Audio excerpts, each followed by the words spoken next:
Hello, and welcome back to the Geek on My Sleeve channel, where we learn how to human one book at a time.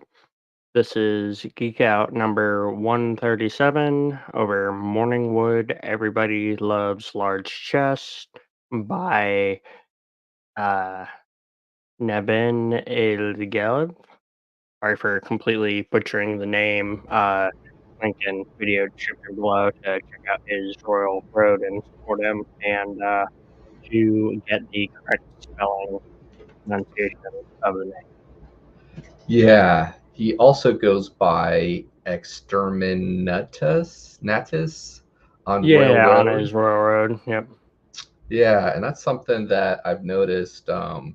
With Royal Road, they pretty much have like usernames or pen names. Um, and so a lot of people just stick with that since they have the name recognition there when they take it from Royal Road to, oh, print or Or whatnot. yeah, Like, publish sure. or whatever.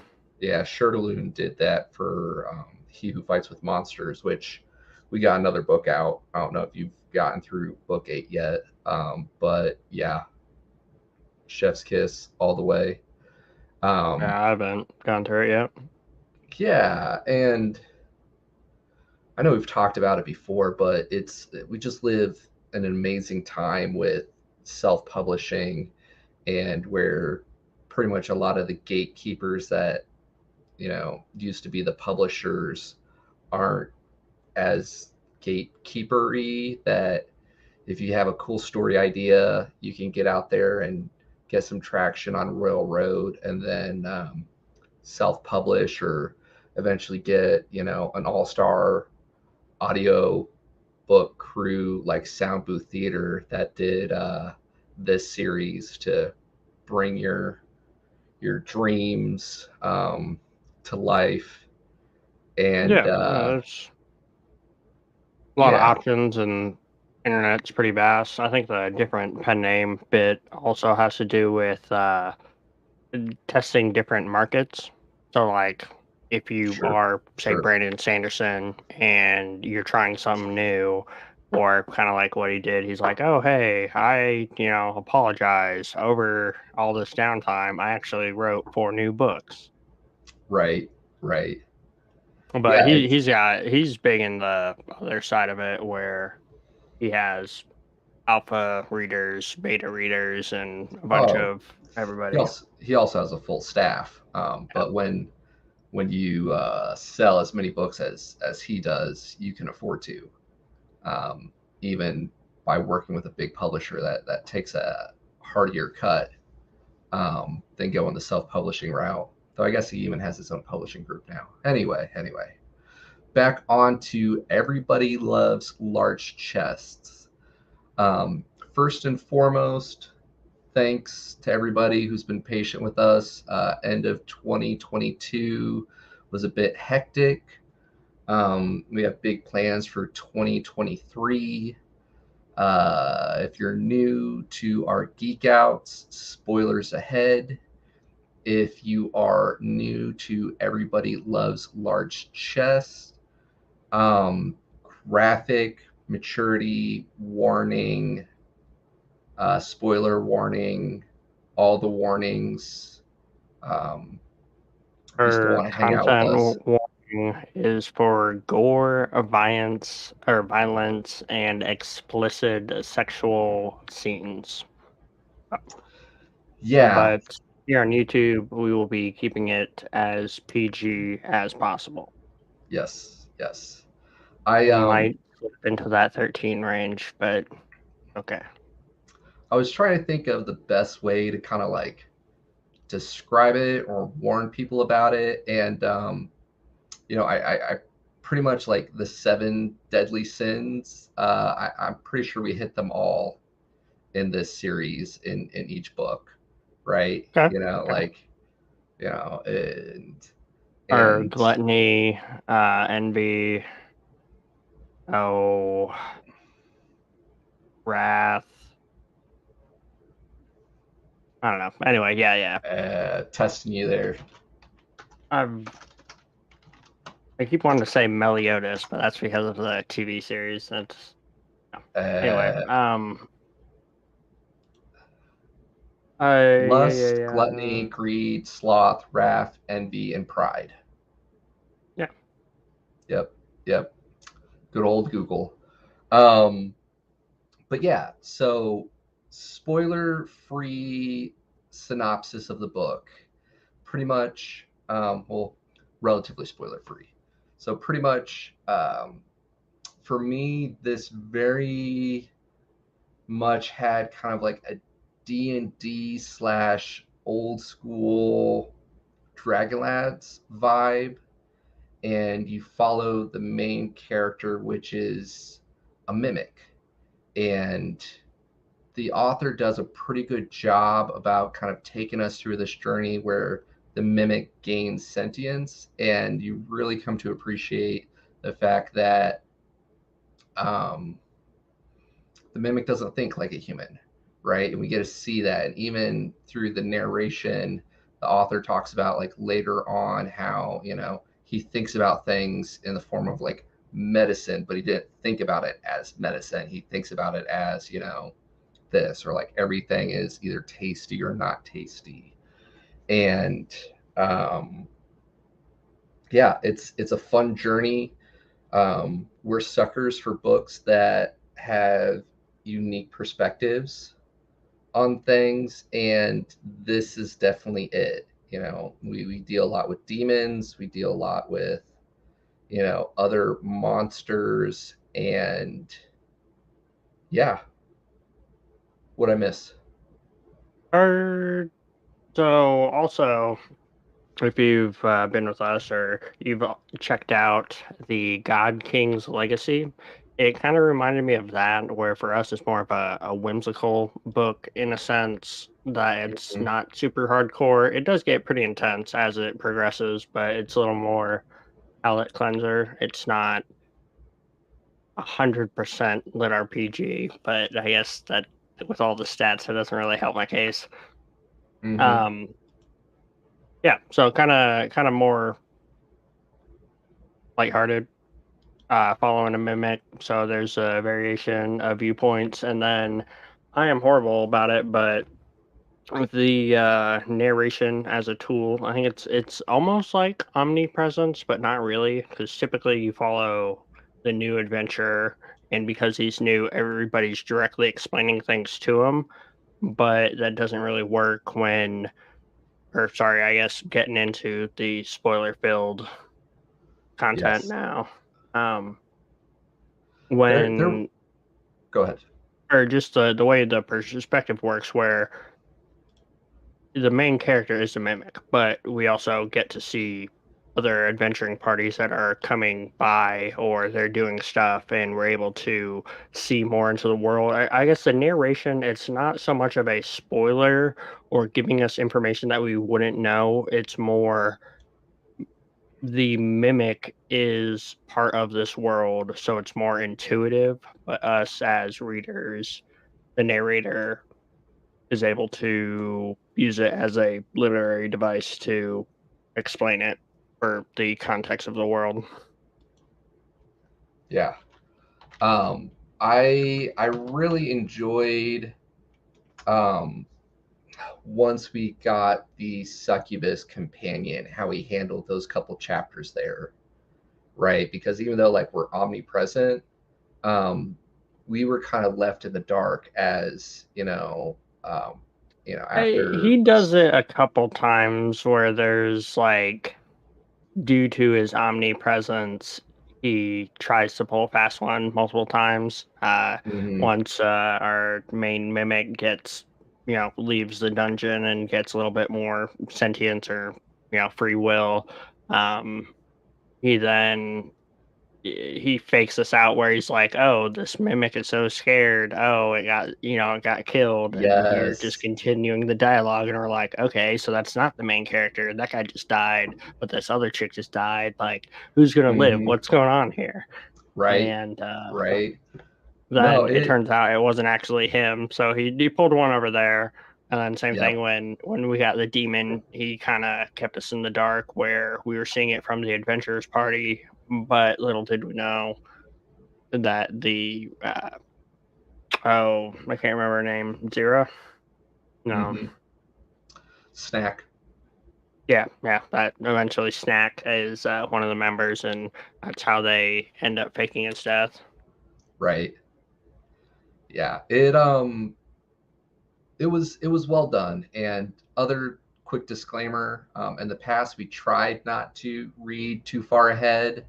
But when I picked up this series, even though it was initially a slow burn for me, um, I just binged it and spent a lot of credits picking up the next 6 books and getting all the way through. So it's a fun Or ride. 7 out on Audible, Correct. 9 in total. Royal Road, I believe, has them all out, or it's all under the same thing. I think Kindle has all 9, but yeah, Yeah. to where we are current with Audible. And Sound Booth Theater. Yeah. So yeah. Um, And for all of those who follow this channel regularly, if you were hesitant on picking up a Sound Booth Theater book, it's kind of weird to recommend this one due to some of the it may not be your flavor, but if you want to partake in it, this is a good like progression and development of sound booth theater as a whole, because it starts off mhm. as just Jeff Hayes. And then by book 4, he adds in his person who been working with them for a couple years, Annie Ellicott, and then book 5, Annie's there, Justin, and Jeff, and then 6, Yep. they add in Will, and then, yeah, they just keep getting better and better with their, um, sound stuff, and Oh, they they have like a full team now. yeah, yeah, and They're doing well. it's just a good progression Yep. of, and, like, yeah, the quality's good throughout, and it started off good, but you get some of those, like, cinematic, music sequences for the intros, it's, oh, yeah, gets you in the Yes. zone. Yes. Yes. Even when you're listening at 2-3x speed like we do. Um, I don't know how Audible does it. Because in other programs, when I speed it up, it doesn't sound as crispy. But mm, then with Audible, I don't know how, but it's always pretty crispy. not quite as tasty. Yeah. Yeah. Yeah. So, gosh, immersion is everything in a book, right? And this mimic, he just starts out so dumb in the beginning to where, like, early on, my first read through, I was even thinking to myself, like, wow, I understand that we're in the shoes of a mimic, but this is just so freaking stupid. Like, how's this going to keep me engaged? And part of it probably was the fact that Audible threw this book at our suggestion so often.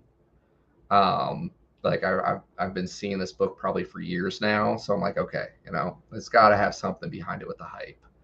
Um, but again, like it's believable because it's supposed to be just this dumb monster, and you go through the logic, and Or by I having the omnipresence narration to kind of like explain out, just like how lucky and fortunate he is at times, and to get those lucky stat boost, and just how his luck stat continues to stack with everything. Um, Go ahead.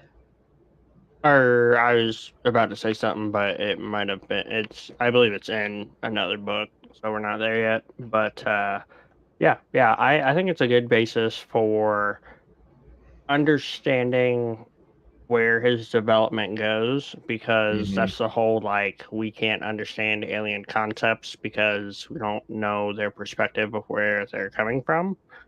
So for us to kill animals and eat them makes sense to us because that's how we get our sustenance. But let's say Hmm. it's a tree ant or plant people aliens or whatever, that Right. is they're going to be like, why are you doing this? Right. What is Right. going on here? And Yeah. so to see it from the mimic of, it's essentially stealthy, and we get to see him work through the progression of, hey, I took out a bunch of other people, let me go frontal assault, let me do this, or oh, Hmm. due to being ravenous and hungry, and due to seeing this adventuring party take out a fellow mimic, I'm gonna have this kind of reaction. Right. And for the most part, it sticks pretty true to the core of it until other things happen. Yeah, and the mimic, I want to say he, but it's genderless. He screws up, right? Like when he unlocked that new ability or whatever, he forgot to use it because he's just so dumb. And as he's trying to figure out like how to use these different abilities, and they're not working, and just like the really, really basic intelligence, and I don't then know.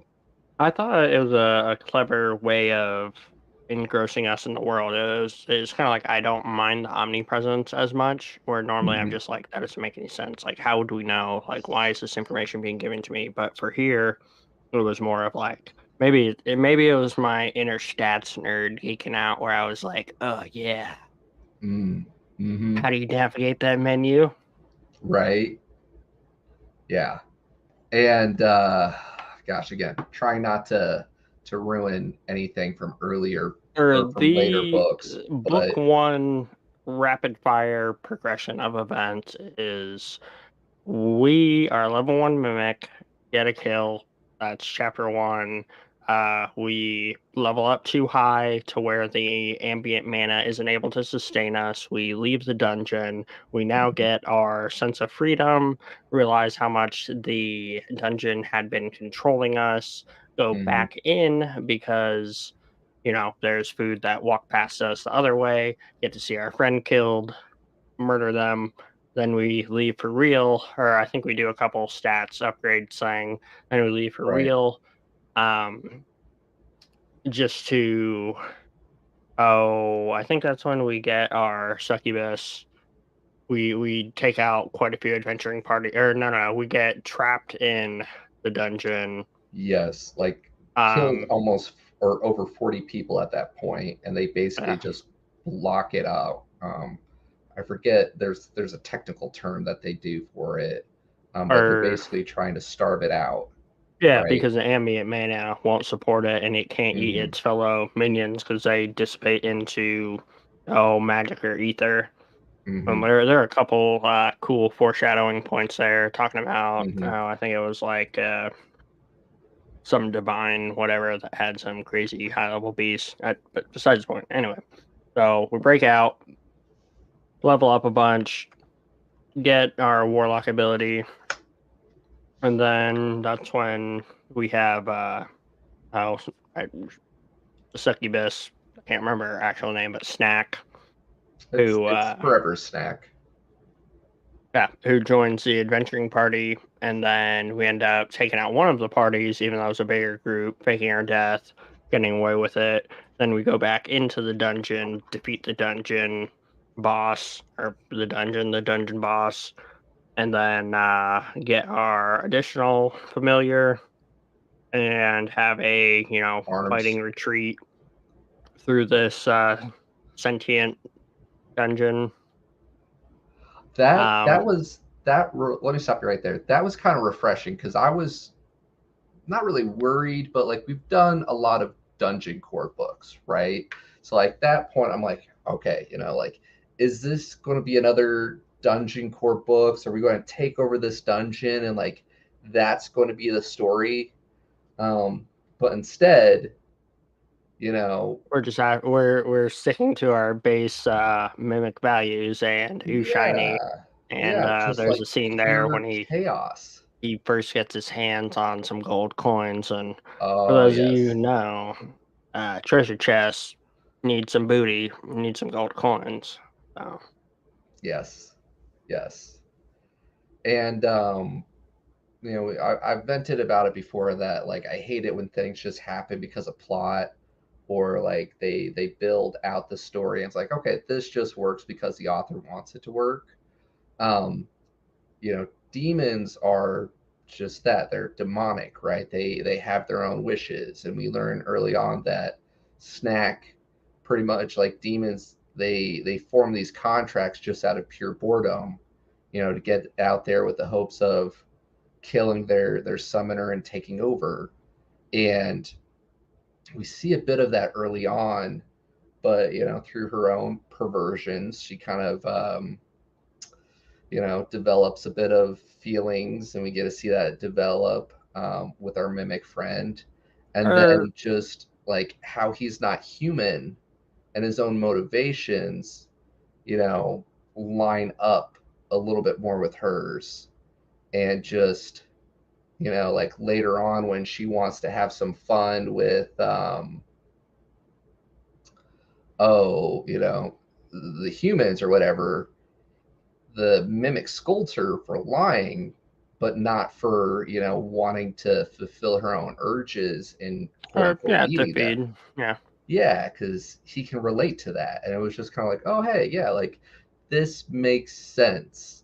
It's not just, oh, because of plot he needs an ally to help him navigate this stuff. It's you get to see how that relationship builds, and Well, well that done, well plus done. the oh, the only way to win is not to play mentality of when he Mhm. first summons her, and typically there's, civilized exchange of words. That did not happen. He said, "You know what? You look tasty. I am going Yep, to eat you. yep, You know yep. what? You are tasty. I am going to continue to do that." And for the mimic, Hmm. he's just like, "Hey, this is mine. My thing. Hmm. It is tasty. I'm going to do this," but the psychological torment of being summoned just to be devoured, be able to feel those sensations, of which, excuse me, I'm sick. Uh, yeah, we got to see some character development around it. And Yeah. then anyway, progression goes. We get our second familiar after defeating the dungeon. We knock the dungeon core loose. We get our sentient dungeon talking to us, and essentially overcharges the dungeon orb or core. And Mhm. we destroy a town and power level like mad. Yes. We had a couple of power leveling moments. Yeah. Yeah. I think like the chapters when I was looking at that Royal Road, it was like, oh, what was it? Pretty much talking about like eating or whatever. Yeah, eat and grow urges. Deaths come in many forms, 1 through 6 or whatever. Yeah, Which is very fitting. Very, very fitting. I uh I appreciate the fact that they added the unique titles and it made sense with the pacing. I'm Hmm. disappointed that did not get imported into Audibles. Same. Only because if I was to look at them side by side, they don't match up. Eventually, you get to some of the royal roads are chapters are spaced out, or one where just separation. Right. Right. But yeah, so the end is or there. I can't say that. Uh, For the first book, there are a couple things that made me sad. Um, b- there are a couple potential foreshadowing things that could be taken as just lore explanation, but I was hoping would become reality. And I guess we still have a couple books that were only on 7, so we still have 8 and 9 where he could fulfill it. I don't think so.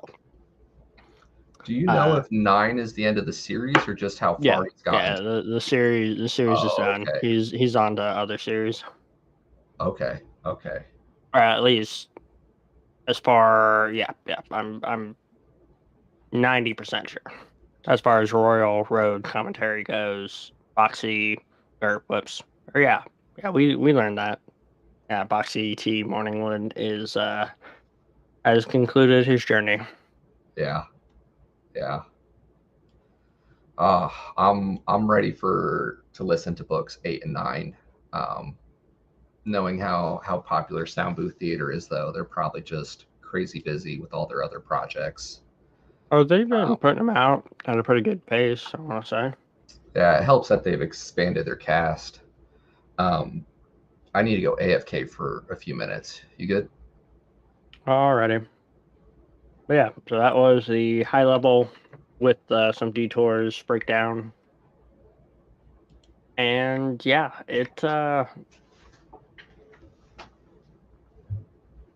would recommend because main character is a mimic, and my inner D&D nerd wants to let you know. And it does do quite well throughout the series and developments, and or not series, the books in the series. Um, and, like I guess the adult humor was kind of a welcome reprieve for just like I was saying the oh palate cleanser, not as serious or strict or following 8 different strings of characters and locations and all that. Um, and then just like the double pun or the loss in translation due to uh, yeah, being a mimic. For example, or another scene that I truly enjoy or just got a kick out of is how to create a demon contract. It essentially is it I can't remember the quote, but it boils down to thinking a number really hard or like concentrating and thinking a number, and it's literally like calling a phone number to talk to demons R Us. And it's one of those like things I wish never existed, and if they could die in a hole, that'd be great. But bringing it into a fantasy world so I can get a chuckle out of it, I enjoyed it. Yeah, yeah. Um, is this again minor spoilers if we slip up? Is this the book where he summons the greater demon? No, Okay, then my he bad. just has oh, the succubus snack and arms Cora. Yeah, Gotcha. that's like way later. No. Again, sorry guys, minor spoilers, but as he's trying to level up stuff because he can do temporary summons, right? Um, it's okay. It's okay. I'm probably thinking of book two because he tries to grind out um, with some temporary summons. But this book, remind me, this book ends right after we roll out the dungeon core, right? Yep, yep. We get them to essentially infiltrate the town nearby, and Dungeon Core explodes, and then the prologue is pretty. This is one of the things that it sounds juicy, but it also is like underlying and not the main theme. Um, and I don't have it in front of me, but essentially the prologue is like, oh, this reminds us of another event. And, you know, essentially what happens is people are affected due to the core exploding and they like lose their eyesight and a couple other weird phenomenons happen, but to see that it had happened in the world previously, and it's just more lore for places to go and people to see, and Hmm. to see the magic density. And I think throughout the series we get more clarification, but not really. I don't know. Yeah, book one does a good job breaking us into the world, kind of hinting at, some of the past conflicts when we get some different point of views from like, you know, what they call them, twigs or whatever, the elves. I don't know, I About mean, I how, figured that was just him, but yeah. yeah, but Our that was a thing that I really enjoyed more than I think I should have. I don't know. Anyway, so we brutally murder a group of adventurers, and then one gets away. This one gets mhm, away, and is acting, irate and oh whatever, and making a scene and all of this, that, and the other, and essentially it. A great detail for exploding heads and brain matter. But then he actually gets taken out by the succubus later when she's just out in town trying to have a good time. It's just one of those Right. like, yeah, Right. I'm closing up a loose end. Thought you got away. Yeah. It was more or less insignificant. It was more lore for the succubus, but I, I yeah, the guy he got away. But didn't. Yep, but then didn't, and then it didn't matter anyway I because was we about to blew up the say whole that town. town. Right. Right. Um, yeah. Very fun journey. Greatly I enjoyed guess it. the end of it also, like you said, I I could use a good dungeon core, but I that was not why I wanted to pick this one up. I wasn't anticipating a Yeah. dungeon core. And I was And trying. so simply go from, hey, we're a mimic in a dungeon and we have barely any, free will to, and it's gone. Home is gone. Blown Yes. up, dead, gone. I Yes. want shiny things. Where do we go? Right. Um, I was trying to think about it, and I was talking to a friend, trying to do my best to describe this book. And I think this is the only one we've read that starts from a monster's point of view, because we've done Life Yeah, Reset, yep. and we get to see a human who gets Yeah, changed into a most of ours monster are race. more LitRPG where it's a Sekai-esque, you die in the real Right. world, you get transported, or Right. you invoke a magic spell when we don't think magic is real and you get brought into it, or Hmm. there's some crazy electromagnetic phenomenon and now you're transported or imported into the game. But yeah, it's all from a human to a monster. It's not origin of a monster. Right. Which, I'm sure there's a whole franchise, series, book subgenre that we haven't found.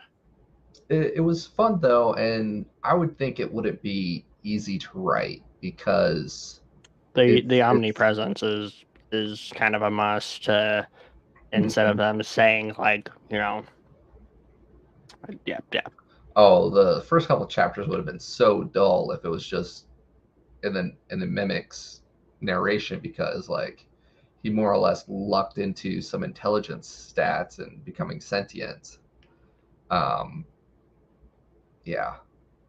But, yeah, it did a good job of, like, raising more questions, or it kinda hinted at, like, the "Oh, the there must be a mimic new even dungeon had boss. that. Well, what Yeah. happened to the old one, and what is this new one, and da da da da da, and, oh, flesh, things are how mimics are made. Hmm, Yes. Yes.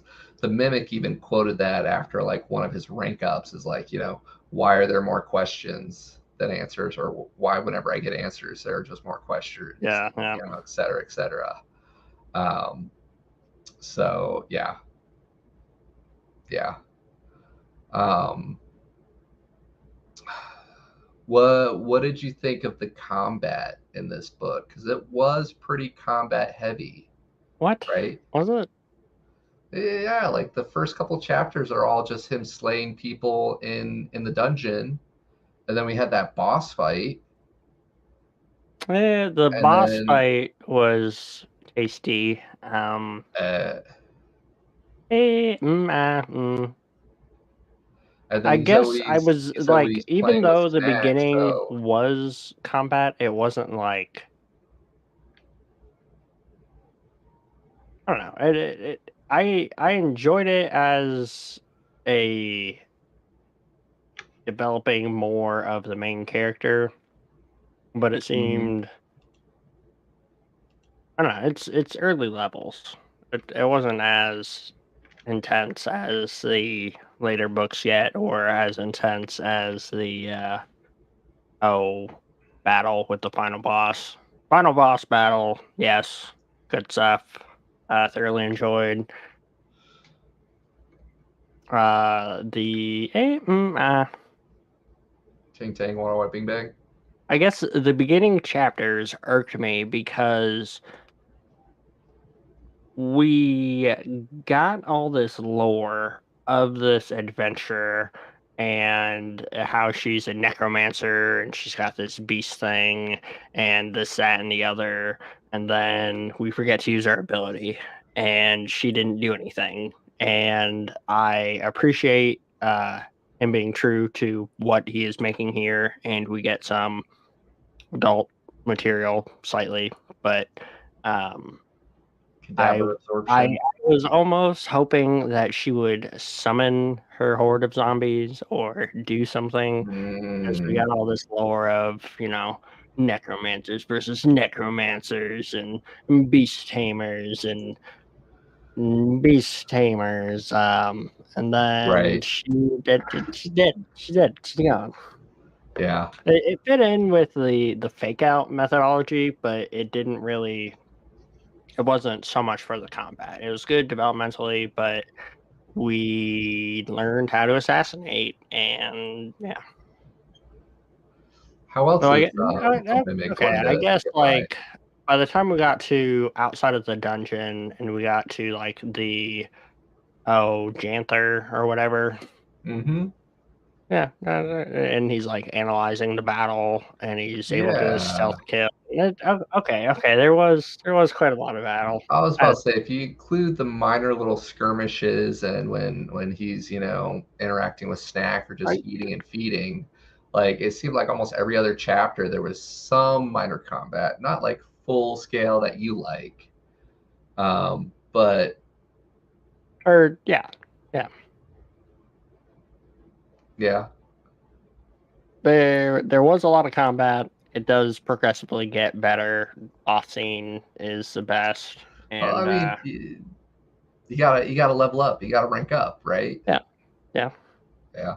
We got some crazy windfalls there for yeah our first, or not our first adventure, but the necromancer we kill, and some of the other ones that were high level that we were able to get stealth assassination kills on. Right. Yeah. And since we've gotten further in the book, like great, it does a great job on the world building as well as like some foreshadowing and setting us up for later things. Going back and re-listening to it after getting a bit further, you kind of see some of those details that you come to appreciate as a reader, Or that you maybe don't. Go ahead. Sorry, maybe that's why I wasn't really thinking about the combat. I was more trying to think about how the narrator, or what the narration was even called, if it's like omnipresence or whatnot. Trying to Mhm. dissect it more than I was. Uh, yeah, paying attention to the combat. Yeah.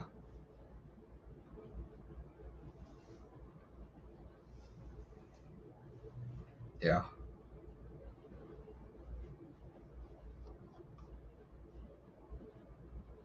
Mm, mm, mm, mm.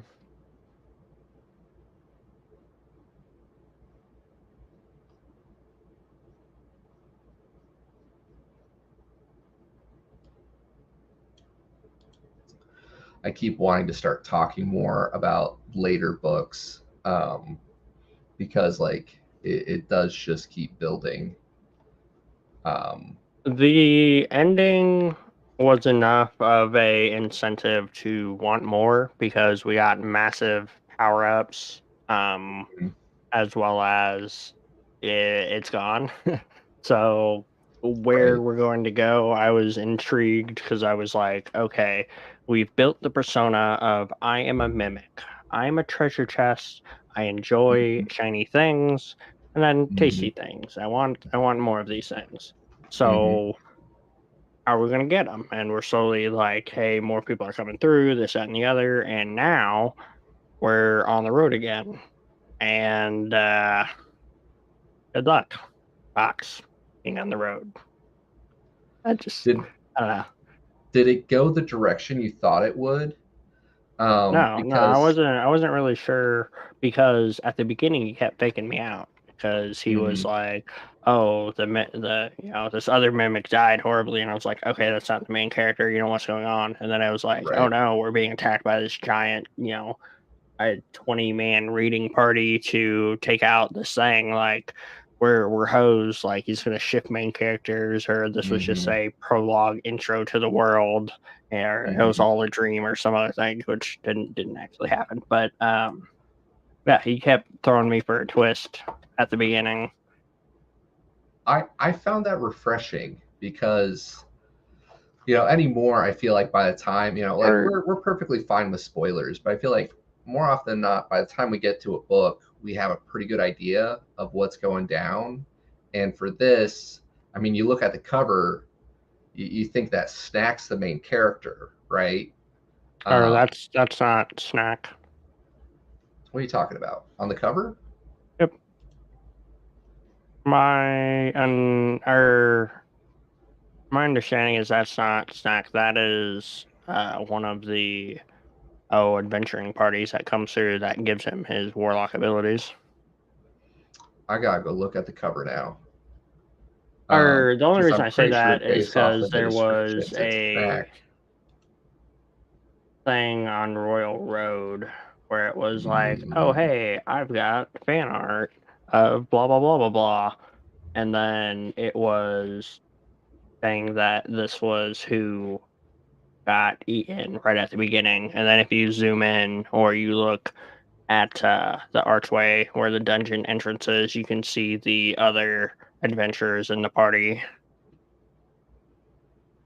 maybe there's multiple cover arts.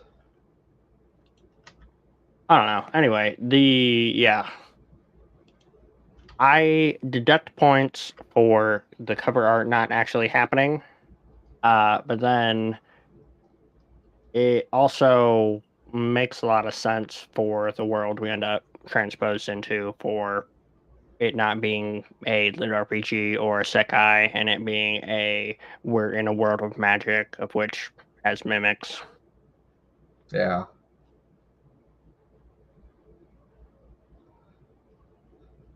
And then it wasn't super apparent for the Morningwood or whatever being the title until the end, where that's his name that he gets. And still, I didn't connect it until like two or three books later, where I was like, oh, the first name is the main premise or the what the book is going to be about following this character. Mm-hmm. Yeah. Yeah.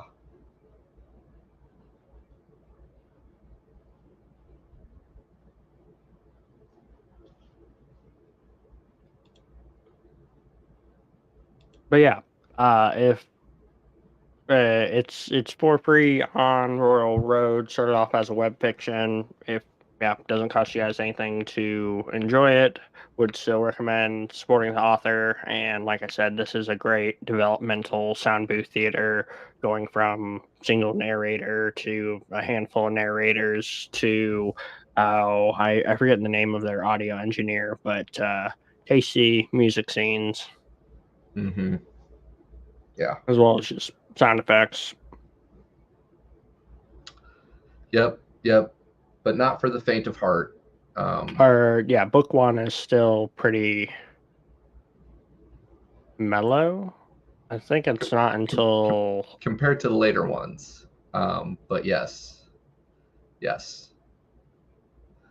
yeah, yeah. And I'm trying to, or I guess nope, can't say that. I keep catching myself too. I want to start talking more. I'm like, wait, no, that's a spoiler for the next book. Not going to do it. Not going to Yeah, do it. I had to listen to the end to remind myself. Okay, we get the dungeon core out, we blow it up, Yep. we get power Yep. leveled, and then we're like, hey, Got so I want all arms. these Got things. Where do we go? snacks. Yep. Yep. Yep. Yep. Should we cut ourselves off a little early? That way we don't accidentally spoil some stuff for the later ones. Well, what else? What else can we safely talk about in book one without wanting to dive in? I've already slipped up, it seems, um, on spoiling Mm, from later content. or I guess possibly. I don't know the reference you were saying. But I think I have a quote here at normie speed. After a while, it gave up. Wasting stamina like this was counterproductive. Ideally, it would just eat this obstacle, thus killing 2 goblins with 1 fireball. So that was I enjoyed the twist on killing 2 birds with 1 stone. So killing 2 goblins with 1 fireball. It's a Yes. twist on the classic. Yes.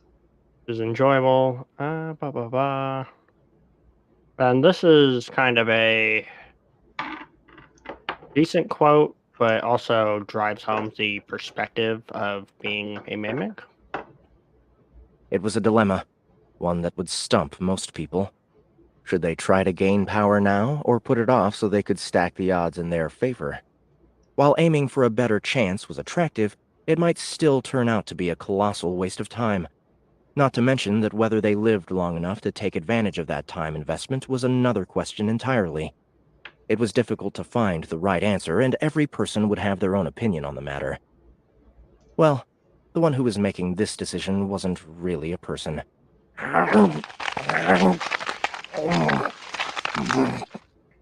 It was a simple creature which immediately made its choice. Or rather, it completely failed to realize there was even a choice to begin with. Even if the faux chest was significantly smarter when compared to others of its kind, it was still a mimic. In the grand scheme of things, it was still a moron. So yeah, it kind of hit home where I tend to overanalyze, overthink, optimize to perfection, just to realize that the rest of the world operates at 50 to 80%. Where if it works, great. If they're not complaining about it, you spent too much time, money, and effort. We have staffing for their complaints. Let stuff fail because we have people we pay money to. Oh, so yeah, but in this world, it didn't even realize it was a thing. Mhm. Yeah, that was also a good quote for just showing sound booth theaters, right? It really Yeah, sounds the like you're listening to ASMR them. or whatever, Yeah, yeah, yeah. the mouth noises. Mm, I have this one marked as a double pun for humor. Good news, my square friend! Your request for additional demonic support has been approved. Now then, what species are you looking to form a covenant with? Fiend. Male or female? There's a difference? Males are generally more intelligent, while females are more ferocious. Then female. I think I missed a little bit A on tall this. one or a short one? Tall. Coming up. Do you Sorry. prefer big or small chests? Big, answered the mimic immediately. How was this even a question? Bigger treasure chests had more shiny things inside them and were therefore better without a doubt. So that was the double pun. Do you prefer big or small chests? Big. Bigger treasure chests hold more shiny things. Come on, Right? guys. Of course. Of course, our mimic, who is a chest, is going to think like that, right? Yeah, yeah, and it just there are several instances throughout that I thoroughly enjoy funny uh wordplay, humor stuff, things. So we get Hmm. more of that throughout this one. And I want to say that was most of the good or relevant quotes I had. I I enjoy his relationship with, I think it's Carl at Demons R Us, Yeah, right? yep. Yeah, as that progresses and everything. A lot of fun. A lot of fun. I and this was something I said while you were gone, but it was one of those scenes that IRL I don't care for, but it was surreal or uh, inclusive, I guess I'll say, for it happening inside the book, and I got a chuckle out of it because with the box level intellect of IRL humans, it Mm-hmm. would have gone differently, but due to this box's simplicity, it goes quite smoothly and direct. So it was refreshing. Yeah, things just don't bother him. He's just, busy being a mimic. Yep. Yeah. Yeah.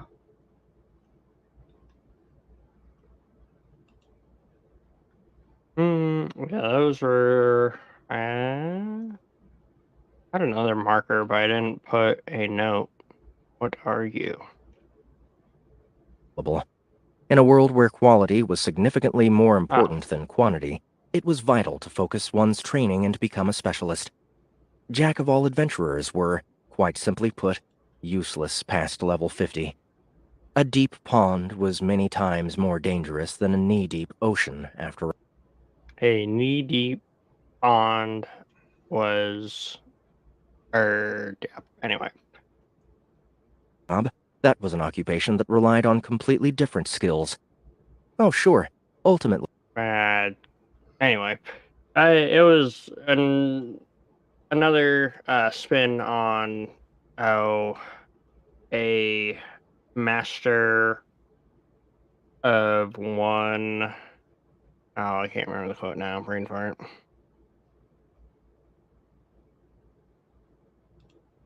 A jack of all trades is a master of none, but is often times better than a master of one. Quote, but spun to where it essentially describes that people can have multiple jobs, but it's better to focus on one of them in this context because they're squishy and will die. They won't live long enough, and due to the differing natures of jobs, won't have an opportunity to fully utilize them or level multiple as such. Yes. But we also get teased with the fact that Snack is like 700 years old. So, not saying mimics have a similar longevity that we know of inside this book, but Snack, a demon from another realm, is 700 years old, and Core is like 300 years old. So, Right. if he didn't tell me his series was done, it could go on forever. Maybe he'll come back to it. But yeah, I don't know That or how it let ends. fans play in his world. Yeah. Yeah. Um,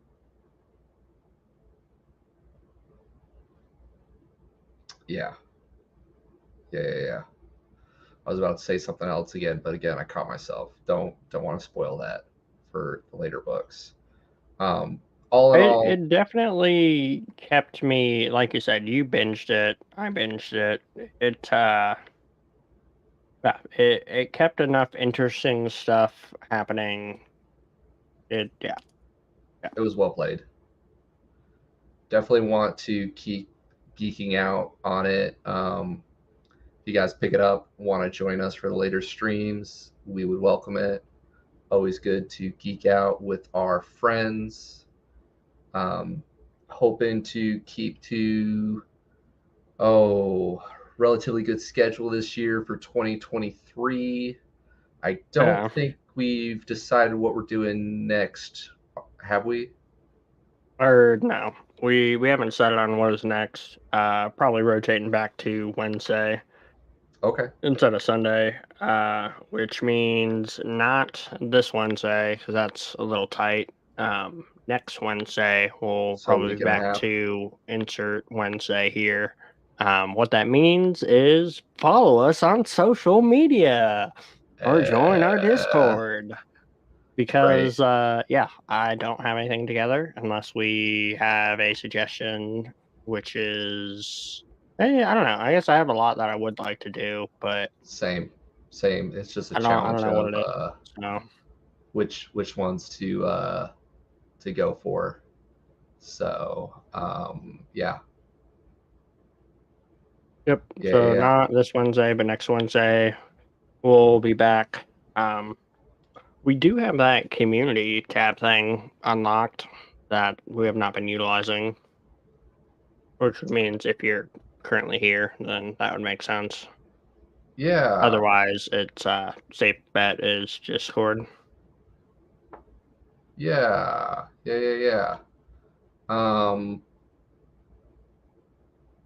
Yes. All the many things, all the amazing books we want to cover. So much good stuff. As always, taking suggestions on which direction to go because there's so many different series I'd love to wrap up or get current Yeah, this year. I'm currently in between Oswald's second series of the same series, Yes, that would be a or lot of fun. He Who Fights with Monsters, because you said that came out. That would be a lot of fun too. I think we might have one or two of those that we need to do to be current. But Yeah. yes, I'm game for either. We'll let you guys know in the Discord. Um, anything else, Pete, before we wrap this up? Nope. I think that concludes it. Thank you, everybody, for catching it live, and if you made it this far on the replay, whoa, thank you. Yeah, check out stuff, and we'll keep you posted on which one is next. Bye. Bye.